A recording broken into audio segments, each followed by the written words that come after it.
सब सब सब ठीक हो जाएगा रिद्धि। कुछ नहीं हुआ, कुछ नहीं हुआ अविनाश को, कुछ नहीं हुआ। हेलो, नैना देवी बोल रही हूँ। नैना देवी तुम? नैना देवी, कहाँ मेरा अविनाश? रो मत रिमझिम, वो अविनाश नहीं है। हमारा अविनाश कहाँ? हमारा अविनाश कहाँ है? हमारे पास है, और वो भी सही सलामत है अविनाश। जो लाश मिली है वो अविनाश की नहीं है, वो तो एक लावारिस लाश है जिसकी जेब में हमने अविनाश का पर्स रखवा दिया था। हमारा अविनाश हमें दे दो। मुझे हमारा अविनाश हमें दे दो। ये बताओ कि तुम राज और अपने संबंधों के बारे में सबको कब बता रही हो?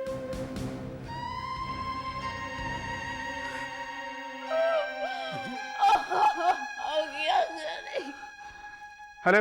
ओह राज, भाई घबराओ मत, वो अविनाश की लाश नहीं है, वो तो एक लावारिस लाश है जिसकी जेब में हमने अविनाश का पर्स रखवा दिया था। राज, तुम जरा समझाओ रिमझिम को कि वो अपना फैसला जरा जल्दी ले। नैना देवी, इतनी घटिया हरकत मैं कभी सोच भी नहीं सकता था कि तुम। हेलो हेलो,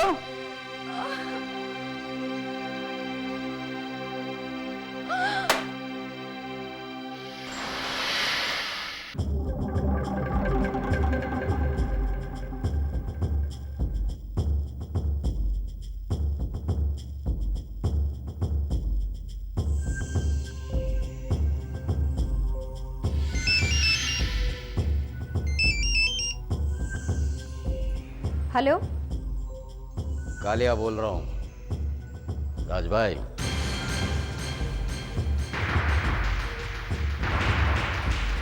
तुमने जो हमको हुक्म दिया था वो हमने काम कर दिया। तुम्हारा इशारा होते ही अब उनका काम हो जाता है। ओके ओके राज भाई। मैडम जी,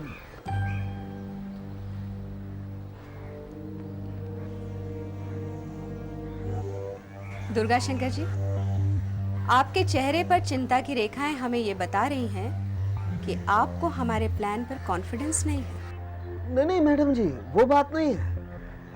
आपने प्लान बनाया क्या नाम से तो कुछ सोच समझ करके बनाया, उस पर हमें पूरा विश्वास है, लेकिन निखिल पर नहीं है। जी देखिए मैडम जी, अब अविनाश को तो आपने निखिल के मार्फत उठा लिया, लेकिन हमारी समझ से मैडम जी क्या नाम से उस पर विश्वास करना ठीक है क्या? वो तो एक शातिर बिजनेसमैन है ना। बिल्कुल सही दुर्गा शंकर जी, और यही एक वजह है कि वो चाहे या ना चाहे हमारी मदद जरूर करेगा। जी देखिए, पॉलिटिक्स और बिजनेस का हमेशा से साथ रहा है। अगर वो हमारी पार्टी को फंड देता है तो बदले में बिजनेस लेता है, और वो बिजनेस उसे हमारी ही वजह से मिलता है। अगर उसे चालाकी करने की कोशिश की तो उसका धंधा चौपट। अब आ गई समझ में। दुर्गा शंकर जी, निखिल जैसे लोग हमारे लिए पहली बार काम नहीं कर रहे हैं, और ना ही ये उनके लिए आखिरी बार है। उसे हमारी जरूरत तो पड़ती ही रहेगी, आप परेशान मत होइए। निखिल नैना देवी को डबल क्रॉस करने की सपने में भी नहीं सोच सकता।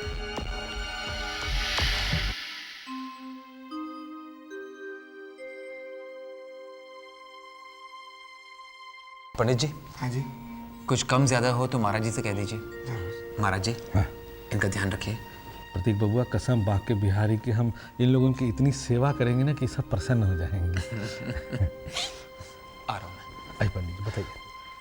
ठीक है कावेरी, बाबूजी के स्वास्थ्य के लिए तुमने ये पूजा पाठ का आयोजन किया, ये देखकर मुझे बहुत अच्छा लगा। वो तो ठीक है, लेकिन शायद अरे बेटा, बेटा ये सब क्या है? मम्मी जी, बाबूजी ठीक हो जाए इसलिए एक छोटी सी पूजा रखी है। आप हॉस्पिटल गई थी इसलिए मैं आपको बता नहीं सकी। ये तो तुमने बहुत पुण्य का काम किया है कावेरी। अस्पताल की दौड़ भाग में मैं तो सब भूल गई थी। घर के और लोग कहाँ हैं? मम्मी जी घर पर कोई नहीं था, इसलिए किसी को बताया ही नहीं। यशोदा कहाँ है?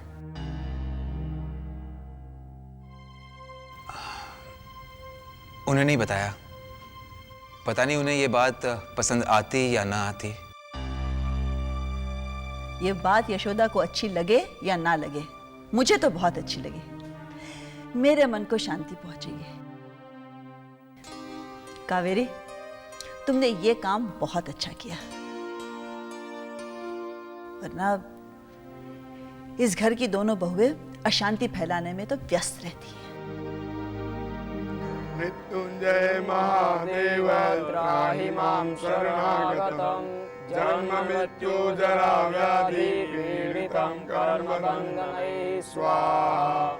मृत्युंजय महादेव त्राहि मां शरणागतम् जन्म मृत्यु जरा व्याधि पीडितं कर्म बन्धनैः स्वाहा। मृत्युंजय महादेव त्राहि मां शरणागतम् जन्म मृत्यु जरा व्याधि पीडितं कर्म बन्धनैः स्वाहा। मृत्युंजय महादेव त्राहि मां शरणागतम् जन्म मृत्यु जरा व्याधि पीडितं कर्म बन्धनैः स्वाहा। मृत्युंजय महादेव त्राहि मां शरणागतम् जन्म मृत्यु जरा व्याधि पीडितं कर्म बन्धनैः स्वाहा।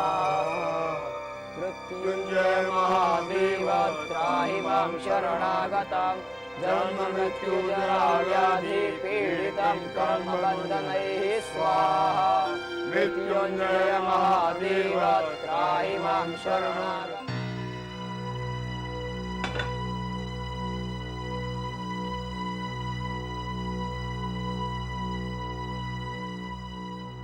ये क्या नाटक है?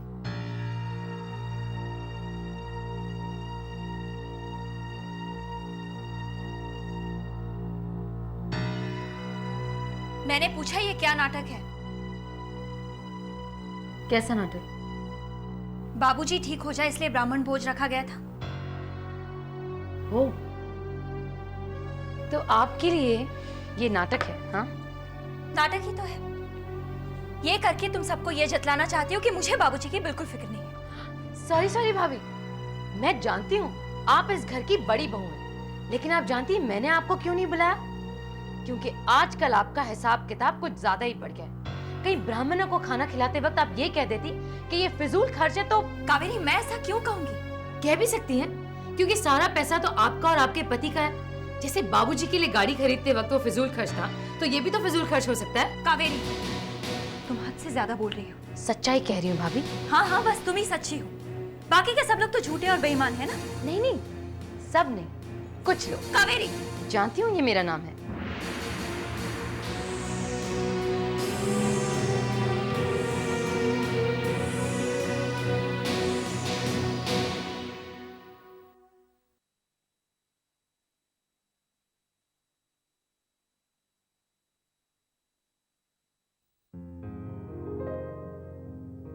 जयंती, सोनिया, तुम यहाँ?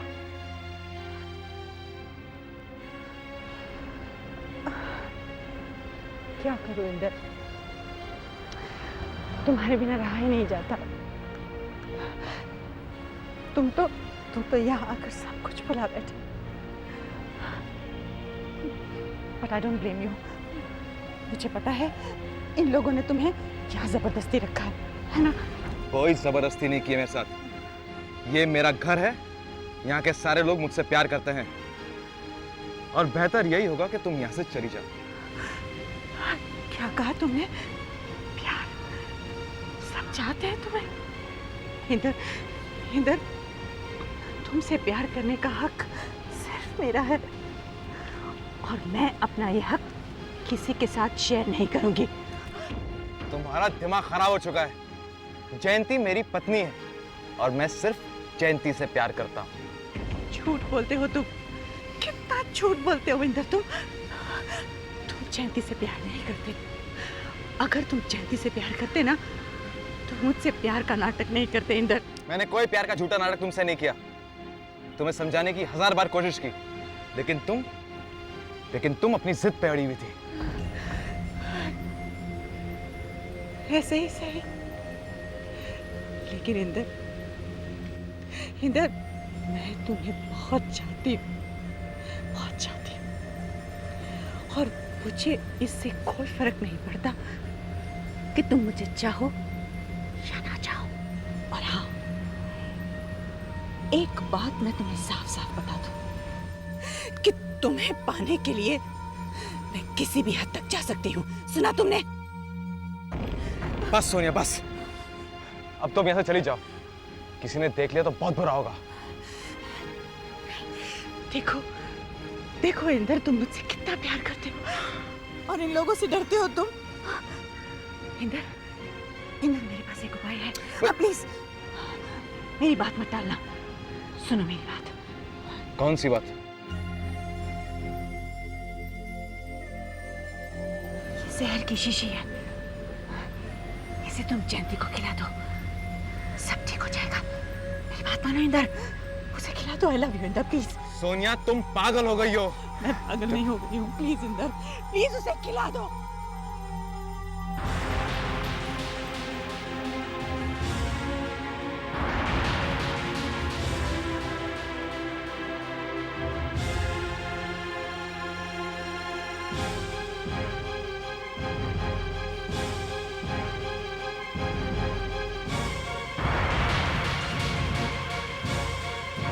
जयंती, जयंती,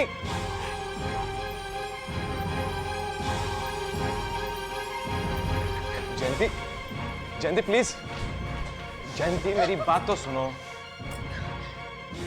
कुछ नहीं सुनना चाहती हूँ मैं, कुछ भी नहीं सुनना चाहती हूँ मैं। तुम मेरे साथ रहते हुए भी ना मेरे साथ नहीं हो तुम। मुझे पूरा यकीन हो गया कि आज भी तुम्हारे रिलेशन उस सोनिया के साथ है। जयंती बिलीव मी, मेरा सोनी से कोई रिश्ता नहीं है। सब समझती हूँ मैं, तुम मेरे साथ दो तरफा खेल खेल रहे हो। जयंती प्लीज ऐसी बातें मत करो। क्यों नहीं करूं मैं, क्यों नहीं करूं मैं ऐसी बातें? जो कुछ भी मैंने वहां देखा वो मुझे बताओगे? वो यहाँ क्या करने आई थी? जयंती अगर मुझे सोनिया के साथ रहना होता तो मैं यहाँ तुम्हारे पास क्यों आता? वो तो तुम पुलिस के डर से यहाँ भाग आए ना। नहीं बदलेगी तुम्हारी सोच। मैं बिल्कुल सही सोच रही हूँ। इस बात का जवाब है तुम्हारे पास कि वो यहाँ क्या करने आई थी? जवाब सुनना चाहती हो? हाँ। तो सुनो, सोनिया को आज भी ये लगता है कि तुमसे अलग होकर मैं उसके साथ रह सकता हूँ। She is mentally sick, बीमार है वो। अच्छा, जरा मैं भी तो सुनूं उसे कौन कौन सी बीमारियां हैं। जयंती, सोनिया जहर की शीशी लाई थी कि मैं तुम्हें खिला दूं। वो तुम्हें मारना चाहती है जयंती। एक नॉर्मल ह्यूमन बीइंग ऐसी हरकतें कर सकता है? वो मुझे जहर देना चाहती थी और तुमने उसे जाने दिया? क्यों इंदर? पुलिस को क्यों नहीं दिया उसे तुमने? जयंती बीमार है वो। ये क्यों नहीं कहती कि वो तुम्हारी कमजोरी बन चुकी है? जयंती बस।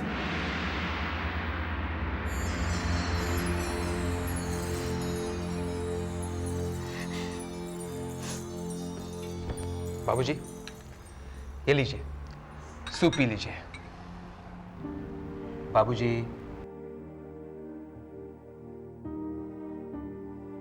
लीजिए ना, मैंने अपने हाथों से बनाया।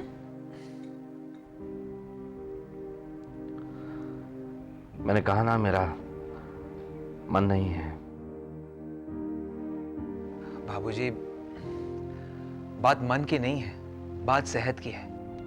मुझे अपनी चिंता नहीं है प्रतीक, ईशा की चिंता है। पता नहीं कहां चली गई वो बच्ची। आपको पता नहीं क्या अजीब आदत है, हर किसी के साथ रिश्ता जोड़ लेते हैं और फिर उनकी चिंता में लग जाते हैं। इरावती, कुछ रिश्ते ऐसे ही जुड़ जाते हैं, प्यार के, स्नेह के। ईशा के साथ भी मेरा रिश्ता बस ऐसे ही जुड़ गया। बाबूजी, न खाने से वो लड़की मिलने वाली नहीं है।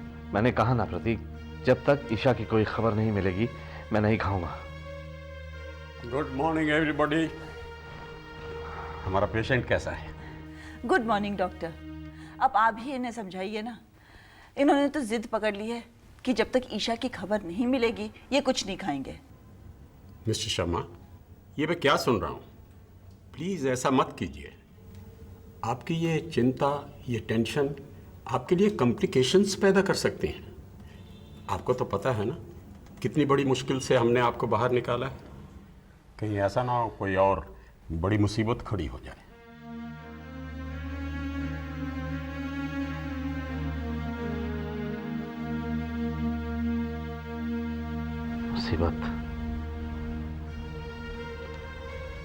मुसीबत में तो है शायद ईशा।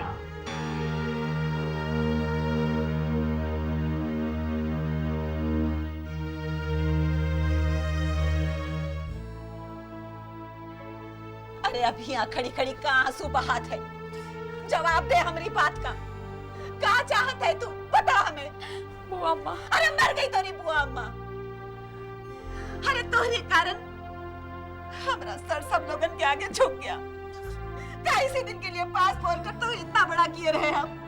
रहने दो ना दीदिया, क्यों गुस्सा कर रही हैं आप बच्ची पे? बच्ची? अरे इंदु ही बच्ची नहीं है। इतना बरस यही गलती में तो जीते रहे हम कि बच्ची है, पर नहीं, बहुत बड़ी हो गई है।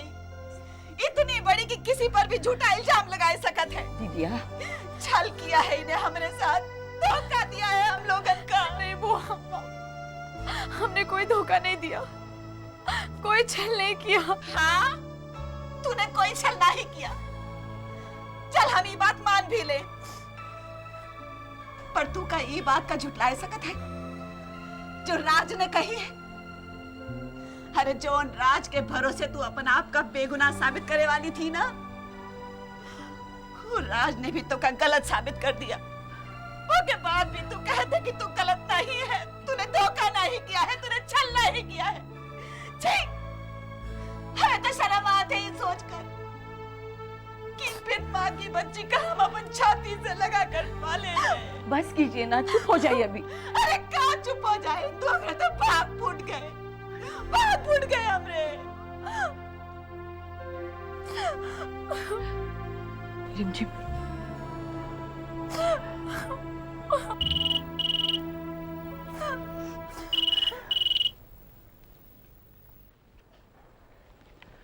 हेलो, शैंडलिया बोल रहा हूँ। जी नमस्ते शांडलिया साहब, मैं इंदु बात कर रही हूँ। बहुत दिनों के बाद फोन किया आपने, कैसे हैं आप? बेटा मैं हूँ तो ठीक, लेकिन ये राजनीति चीज ऐसी है कि सांस लेने की फुर्सत नहीं मिलती।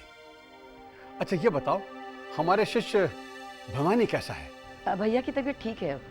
डॉक्टर साहब कह रहे थे कि 1-2 दिनों में वो घर भी आ सकते हैं। बहुत अच्छी खबर सुनाई बेटा, बहुत अच्छी खबर सुनाई। उससे कहना जैसे ही मुझे फुर्सत मिलती है मैं उसे मिलने के लिए जरूर आऊंगा। जी जी मैं कह दूंगी। ओके बेटा, थैंक यू वेरी मच।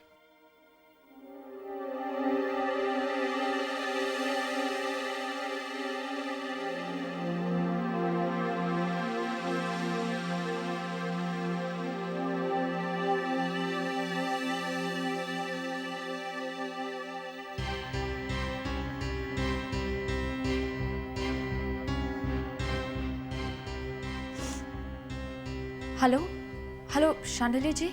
बोल रहा हूँ। जी हम रिमझिम बोल रहे हैं, भवानी शंकर जी की सबसे छोटी बहू। बोलो बेटा बोलो, कैसे फोन किया? जी दरअसल हम आपसे मिलना चाहते थे, एक ज़रूरी काम है।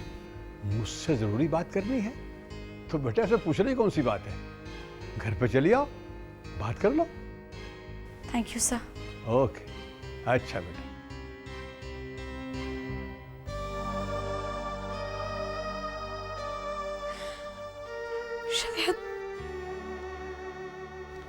शायद शांडली जी की मदद से हमारा विनाश वापस आ जाए।